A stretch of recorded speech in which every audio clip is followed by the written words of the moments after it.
रवि और मोहन दो पक्के दोस्त एक दिन सोफे पर बैठे बैठे उब रहे थे।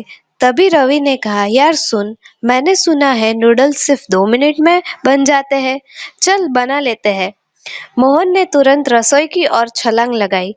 रवि ने पैकेट पढ़ते पढ़ने लगा और बोला, देख यहाँ साफ लिखा है 2 मिनट में तैयार, टाइमर लगा ले। मोहन ने टाइमर चालू किया और पानी में नूडल्स डाले दिए। दोनों ने बड़े गौर से घड़ी की ओर देखने लगे। 1 मिनट हुआ और मोहन बोला, भाई लग रहा है ये नूडल्स टाइम झूठ बोल रहे हैं। रवि ने चम्मच घुमाते हुए कहा, अब सब्र रख, 2 मिनट का मतलब 2 घंटे थोड़ी ना होते हैं। ठीक 2